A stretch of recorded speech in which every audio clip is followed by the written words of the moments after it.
solution anytime, any day. Singapore is ready to embrace homosexuality. Yes, thank you. Please vote. Thank you. Can we help you?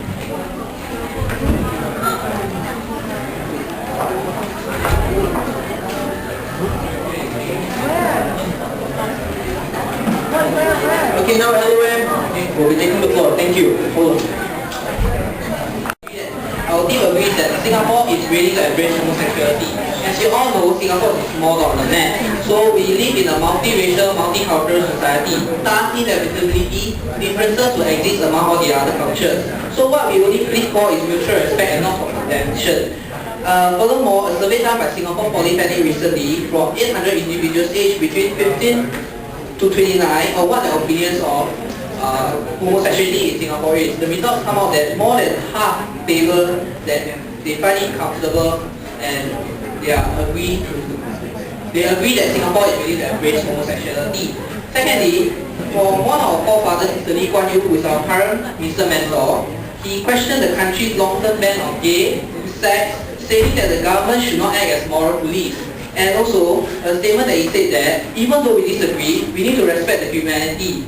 Alright? So, and a supporting statement is that the penal code amendments proposed last year to discriminate oral and anal sex for adult heterosexuals but retain the ban on gay sex. This means that the government has already implemented some plans and they have already changed the laws so that they won't ban much sex. It's just that for homosexuals, it's a very personalized issue, but there is a growing trend from the youth in Singapore today, as we can see from the statistics above.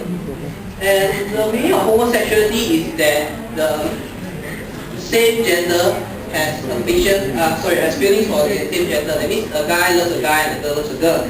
So we cannot condemn such acts because we are all human. We should all respect them in the same. We should give them all the same respect. We are all humans. Yeah, that's right. Thank you very much. Yes, thank you.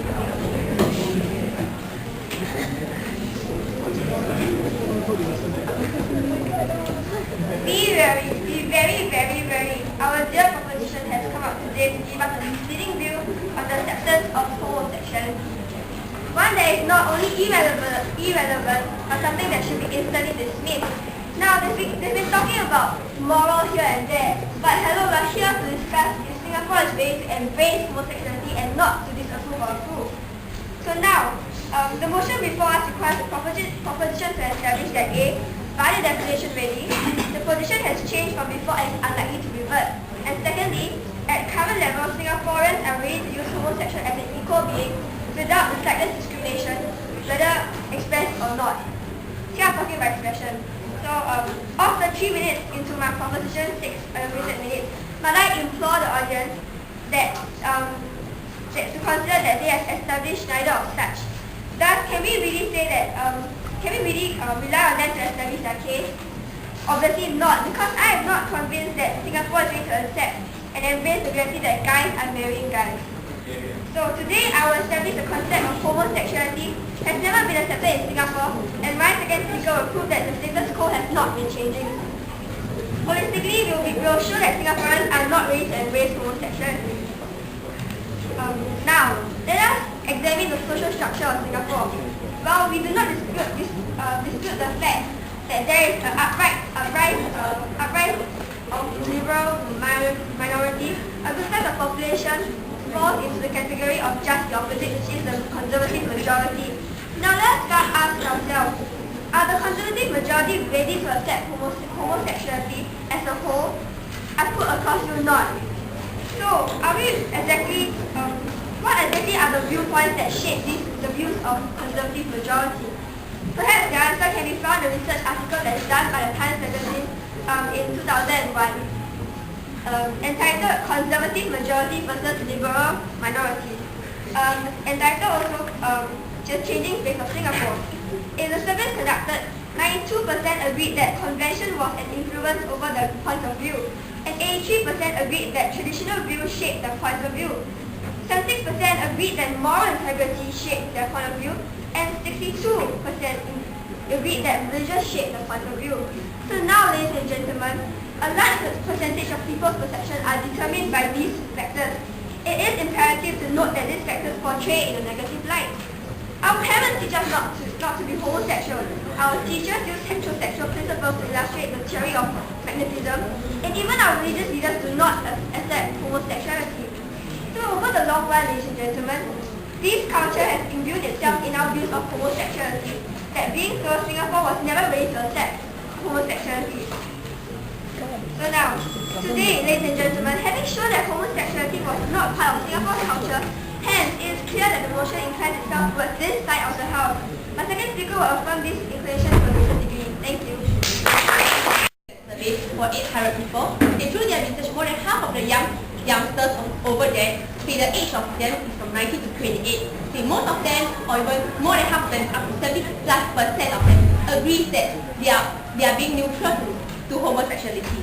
We got an example over here. It's taken from the Reuters article. It's stated on Singapore considering legalizing homosexuality by the Lee family on Tuesday, 24 April 2007. What it states being here is that our city state founder, Lee Kuan Yew, who expressed that Singapore, who is striving to cast off its late state image and overhaul its economy, might have to legalize homosexuality to become more cosmopolitan, but that doesn't mean that we will not preserve Singapore's core values. Furthermore, Lee's elder son, Lee Hsien Loong, has also expressed in an exclusive interview that let's not pretend that it does not exist, adding that he thinks that he saw no option but to legalize homosexual sex. All the above shows that Singapore is actually ready to embrace homosexuality. As all of us know that the way how Singapore government works is by that they will not publicize something which they do not intend to work on, or what most Singaporeans do not agree to believe on. Therefore, Singapore actually is ready to embrace homosexuality. Furthermore, in addition, in November, the Ministry of Home Affairs said that it was considering discriminating oral and anal sex between consenting heterosexual adults, but not between homosexuals. This is what my other debater has also said earlier on. Yeah, that's all I have to say. Damn lies and their statistics. Now, let us look at what the proposition has come up today. Have they said anything concrete? Have they said anything that is of use to the motion? Have they satisfied the two criteria that my first speaker put across to them? The answer is clear, ladies and gentlemen. They have not satisfied any of the criteria. They do not have a case against us, and they do not have a case to prove that the normative statement goes towards the affirmative. Let's take a look at what they have said so far and how does it lead to being misleading and how does it lead to being false. They have cited a survey by Singapore Polytechnic. We, on the other hand, have given you statistics by the Time magazine in August 2001. Contrast the two and which do you see as something better? Do you see a localized context limited to 600 youths who probably, at one point of time or another, have their adolescent sexual fantasies? Or do you believe something that's conducted by Time magazine which targets adults and therefore has a more experienced and a more liberal viewpoint of things? So clearly, ladies and gentlemen, having the proposition being having no the debate today by default goes the opposition. Now, as promised by my first speaker, I shall be touching on how status quo towards the acceptance of homosexuality has not been changing. In that note, I'll be doing so in two tiers. Firstly, in the language used to degrade homosexuals and the laws enacted against homosexuals. On the first part, ladies and gentlemen, let us examine the language used to degrade homosexuals. Firstly, we do not dispute the fact that homosexuals are on the rise nowadays. That's to say that more and more people do profess to be homosexual. But the essential thing here is, are Singaporeans as a whole ready to embrace homosexuality? I put it across to each and every one of you that the answer is no. As more and more homosexuals profess their sexual preferences, the general trend is that the conservative majority of Singaporeans are retaliating towards it.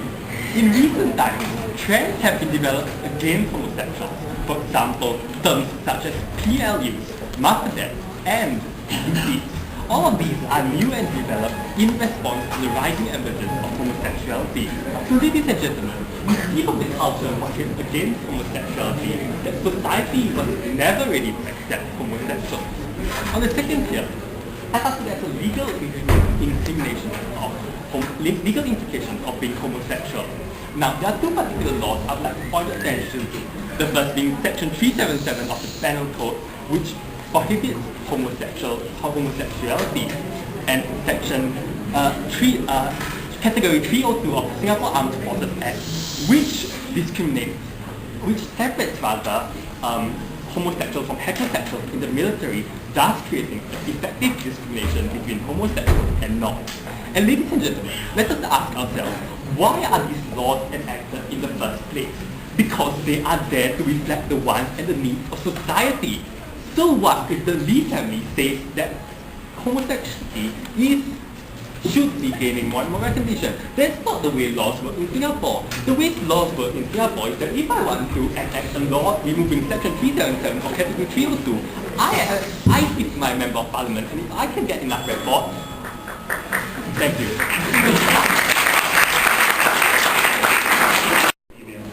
So I think that is that a problem?